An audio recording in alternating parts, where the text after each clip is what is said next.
यूं तो मेरा संस्कार इस बात की इजाजत नहीं देता कि किसी पागल को पागल कहा जाए, लेकिन तब क्या करें जब किसी का मानसिक संतुलन हर गुजरते दिन के साथ बिगड़ता जा रहा हो। ऐसे में जरूरी हो जाता है उसे ये सलाह दिया जाना कि भाई कहीं जाओ, जा करके अपना इलाज कराओ। और आज ये सलाह मोदी जी के एक चेले को देनी बेहद जरूरी हो चली है। जी हां, राहुल गांधी की कई शादियां हैं, कई पत्नियां हैं, कई बच्चे हैं। इतना ही नहीं, अरबों डॉलर की संपत्ति दुनिया के अलग अलग हिस्सों में है। और आलम यह कि राहुल गांधी के पास हर महीने 2000 करोड़ रुपए से ज्यादा का किराया आता है, यानी कि रेंटल इनकम आती है। अब इस तरीके की कोई बात करे और इस मसले को कोई अदालत में कहने की बात करे तो फिर क्या किया जाए। अब यह भी समझ लीजिए कि कुल मिलाकर उस भक्त के पास 48 घंटे का ही समय अभी बचा हुआ है, क्योंकि कोर्ट की तारीख तय हो गई है सुनवाई की। सारी बातें जरा विस्तार से करेंगे और समझेंगे कि ये एस विघ्नेश सिसिर अब भला कौन सी अफवाह उड़ाने में जुट गया है। नमस्कार, मैं स्वप्नन और आप मुद्दा देख रहे हैं। दोस्तों, आगे बढ़े उससे पहले वही छोटी सी अपील। मुद्दा इन दिनों एक गंभीर आर्थिक संकट से जूझ रहा है। एक तरफ हमारे मेन बैंक अकाउंट्स बीते लंबे समय से फ्रीज चल रहे हैं, तो दूसरी तरफ हमारे 2.5 साल पुराने चैनल को हमसे लंबे समय तक छीन कर रखा गया था। ऐसे में डे टू डे ऑपरेशंस में मुद्दा को काफी मुश्किलों का सामना करना पड़ता है। लिहाजा आपसे गुजारिश है, यदि आप चाहें तो स्क्रीन पर दिख रहे क्यूआर कोड या फिर के नीचे दिख रहे यूपीआई नंबर्स के जरिए मुद्दा की छोटी छोटी मदद जरूर कीजिएगा, ताकि हमारी बेबाकी यूं ही बरकरार रहे। अब आगे बढ़ते हैं। बीते दिनों एक ईमानदार जज पर आरोप लगाने वाला एस विघ्नेश सिसिर, जो बार बार उस याचिका के खारिज हो जाने के बाद कि राहुल गांधी के पास दोहरी नागरिकता है, बार बार वो अदालत पहुंच जाता है, वो एस विघ्नेश सिसिर अब ऐसा लगता है जैसे पूरी तरीके से पागल हो गया है। क्यों कह रहा हूं? आपके स्क्रीन पर उसी एस विघ्नेश सिसिर का अब एक ट्वीट है, जरा इस ट्वीट को गौर से देखिएगा।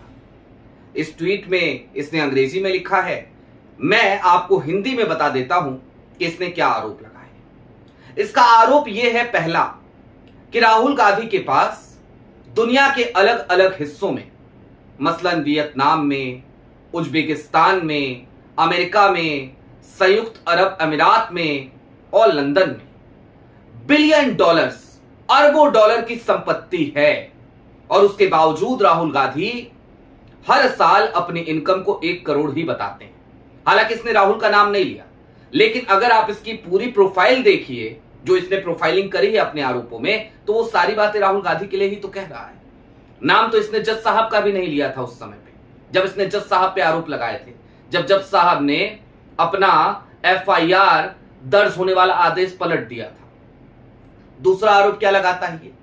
ये कहता है कि राहुल गांधी के पास हर महीने इन तमाम विदेशी संपत्तियों से 2000 करोड़ रुपए से ज्यादा का रेंटल इनकम आता है, यानी कि किराया आता है इतना राहुल गांधी के पास।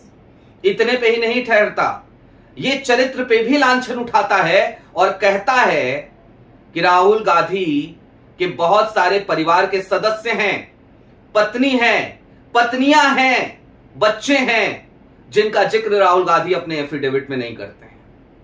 एक पत्नी नहीं, पत्नियां हैं जिनका जिक्र राहुल गांधी अपने एफिडेविट में नहीं करते हैं। इतने पे नहीं रुकता, इसके बाद ये भी कहता है तमाम एजेंसीज को टैग करके कि मुझे उम्मीद है कि तमाम दस्तावेज इस नए केस की सब तक पहुंच गई होंगी। ये केस भी लेकर के अब कोर्ट में जा रहा है।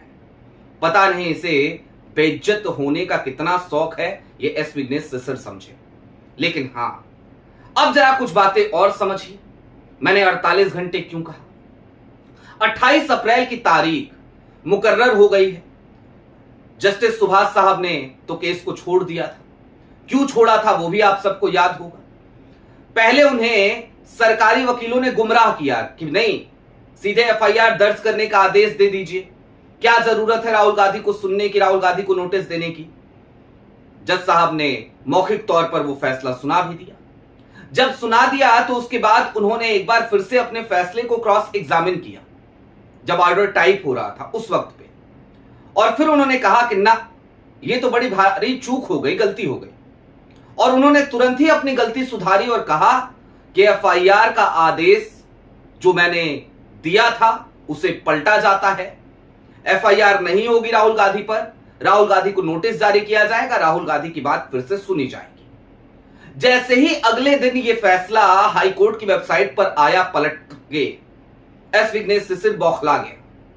ना जाने किस किस तरीके के आरोप लगाने लगा। बिना जज साहब का नाम लिए यहां तक कह दिया कि भाई जिनसे पैसा लिए हो उनको पैसा लौटा दो। एक वेबसाइट आपने सुनी होगी लाइव लॉ, लाइव लॉ के ऊपर भयंकर टिप्पणियां करने लगा, कहने लगा कि भैया ये तो विदेशी एक नेक्सस है, उसका हिस्सा है ये सब, और ये डीप स्टेट काम कर रहा है, राहुल गांधी को डीप स्टेट बचा रहा है। अरे भैया, डीप स्टेट बचा रहा है तो सरकार तुम्हारी पार्टी की, गृह मंत्री तुम्हारी पार्टी के, एजेंसियां तमाम उनके पास, करो जांच, डाल दो राहुल गांधी को जेल में। कौन रोक रहा है? अमित शाह साहब घुसपैठिया चिल्लाते हैं हर जगह जाके, हर चुनाव में। अरे घुसपैठिया चिल्लाने से थोड़ी होगा साहब। सरकार आपकी बताओ कितने घुसपैठियों को यहां से आपने बाहर खदेड़ दिया, और ये भी बताओ कि 11 सालों से आप हो तो घुसपैठियों की तादाद बढ़ कैसे रही है? अगर आप ये बार बार आरोप लगा रहे हो कि घुसपैठिए आ रहे हैं, तो अपनी गलती नहीं दिखती। अब इसने, एस विघ्नेश शिशिर ने जो किया है, ये 48 घंटे बाद इसी को कैसे भारी पड़ेगा आप ये भी समझ लीजिए। पहले इसने जज साहब पे आरोप लगाए थे, अब बेबुनियाद आरोप और ज्यादा इसने इस केस के सिलसिले में लगा दिए। राहुल गांधी ब्रिटिश नागरिक है, ये केस तो चल ही रहा है, उसके साथ 4 चीजें और जोड़ दी। कुल मिलाकर दरअसल ये पूरी तरीके से एस विघ्नेश शिशिर की एक सोची समझी या तो चाल है, या फिर कि एस विघ्नेश शिशिर वही है जो मैंने कहा कि पागल है, या तो पागल है या बहुत ज्यादा सातिर है। अगर पागल है तो फिर इसे इलाज की जरूरत है। कर्नाटक का रहने वाला है, मैं तो सिद्धारमैया की सरकार है वहां पे, कांग्रेस की सरकार है वहां पे, तो मैं तो राहुल गांधी से कहूंगा कि भैया डीके शिवकुमार को फोन करें या सिद्धारमैया को फोन करें और कहें कि भाई चाहे ठीक है हमसे दुश्मनी निकाल रहा हो, हमें बार बार बदनाम कर रहा हो, हमारे खिलाफ बार बार केस दर्ज कर रहा हो, हमें परेशान कर रहा हो, लेकिन नागरिक तो कर्नाटका का है ना।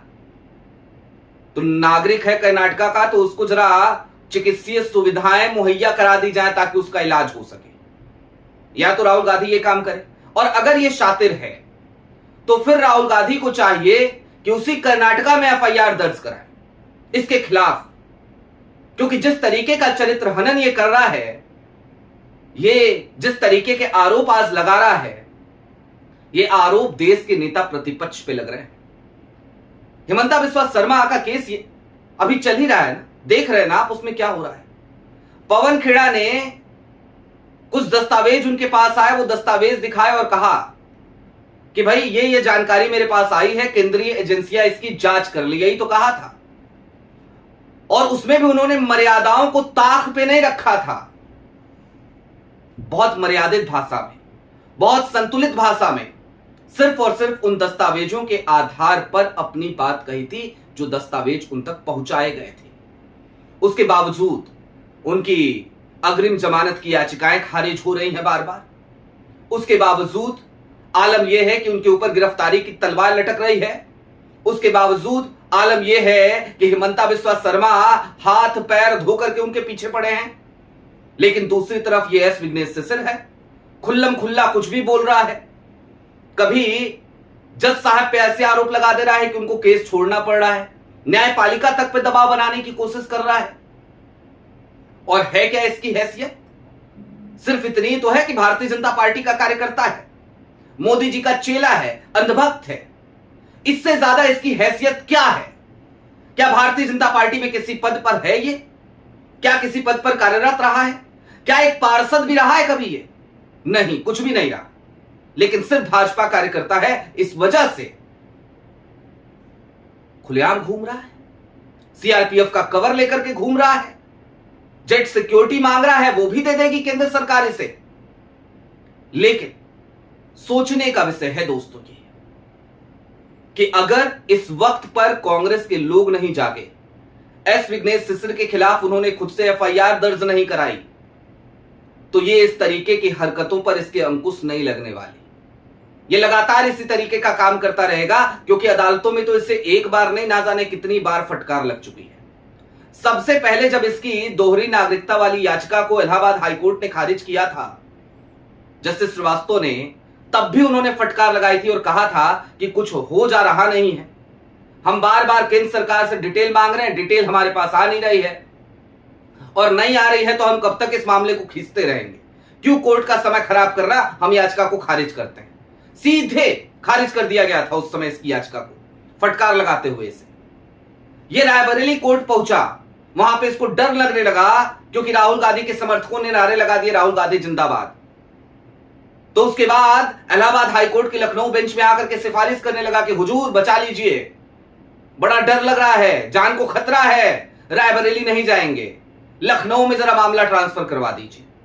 लखनऊ की निचली अदालत में मामला आया एमपीएमएलए कोर्ट में, तो वहां पर भी इसकी याचिका खारिज हुई, और अभी इलाहाबाद हाईकोर्ट के लखनऊ बेंच में यह मामला चल रहा है, और वहां पर भी क्या कुछ हुआ आपने देखा है। एफआईआर का आदेश मौखिक रूप से आ गया, क्योंकि सरकारी वकीलों ने जज साहब को ही गुमराह कर दिया। भाई जज साहब भी हेल्प लेते हैं ना कानूनी, तो उन्होंने हेल्प ली, हेल्प सही तरीके से नहीं दी। अगली सुनवाई में जज साहब भड़क पड़े इसके ऊपर, तो ये जो आरोप इसने लगाए थे इसलिए भड़के, सरकारी वकीलों पर भी भड़के और कहा मैं केस छोड़ रहा हूं, जाओ कोई अच्छा जज तुमको मिल जाएगा, वो सुनवाई कर लेंगे इस मामले की। लेकिन दोहरी नागरिकता के मामले तक तो फिर भी ठीक था, चलो तुम आरोप प्रत्यारोप जो भी कर रहे हो करते रहो यार, मर्यादा बचा के करते रहो। आज जो इस आदमी ने किया, ये तो हर तरीके की मर्यादा को तार तार करने वाली बात है। क्या आपने कभी मुझसे सुना है इस संदर्भ में कभी कि प्रधानमंत्री नरेंद्र मोदी ने अपनी पत्नी की डिटेल शुरुआत में क्यों नहीं दी एफिडेविट में? क्यों बनारस आए तो उनको याद आया कि उनकी शादी हो चुकी है, उनकी पत्नी है? सवाल उठाया क्या कभी हमने? नहीं, क्योंकि हम नहीं जानते, इस तरीके की बातें हम नहीं करना चाहते। तो दूसरी तरफ जो आदमी अविवाहित है उसके ऊपर तुम लांछन लगा रहे हो, और ये लांछन ऐसा नहीं है कि एस विघ्नेश सिसर इसी तरीके से लगा दे रहा है। एक कार्यक्रम था इंडिया टुडे ग्रुप का, राहुल कंवल थे और अमित शाह साहब थे, और उस वक्त पे एक रैंडम आदमी खड़ा होता है और वो भी इसी तरीके की बातें करता है, और अमित शाह साहब ठहाके लगाते हैं, वो एंकर इस बात पे ठहाके लगाता है। तो इतना आसान हो गया है देश के नेता प्रतिपक्ष की साख को बार बार धूमिल करते रहो, गिराते रहो, जो मन में आए बोलते रहो, उल्टा सीधा जो मन में आए वो आरोप मढ़ दो और आगे बढ़ जाओ, हिट एंड रन की पॉलिसी। और दूसरी तरफ अगर इनके नेताओं के कोई दस्तावेज आ जाए, उन पर कोई आरोप लगा दे और मांग कर दे कि भैया जरा जांच कर लीजिए, तो फिर उसके ऊपर एफआईआर दर्ज करा दो और उसको बिल्कुल कुचलने की तैयारी कर दो कि नहीं अब तो गिरफ्तार करेंगे, अब तो देख लेंगे, अब पेड़ा बनाएंगे, पता नहीं क्या क्या करेंगे। माफ कीजिएगा इस तल्ख आवाज के लिए, लेकिन लोकतंत्र जब इस तरीके से बार बार शर्मसार हो, तो फिर भैया बहुत ज्यादा ना मैं संसदीय मर्यादाओं में रह सकता हूं, ना मैं अपनी आवाज में वो मिठास बरकरार रख सकता हूं। फिर तो इसी तल्ख लहजे में बात करनी पड़ती है, क्योंकि दुख होता है। राजनीति अलग जगह है, लेकिन राजनीति से इतर लोकतंत्र में संसदीय मर्यादाओं का बने रहना भी बेहद जरूरी है। आपकी क्या राय है वो हमें कमेंट बॉक्स में जरूर बताइएगा। अभी के लिए दीजिए इजाजत, चलते चलते फिर वही अपील, चैनल पे नए हो तो सब्सक्राइब करते हुए जाइएगा, सक्षम हो तो मुद्दा की छोटी छोटी मदद जरूर कीजिएगा। बहुत शुक्रिया।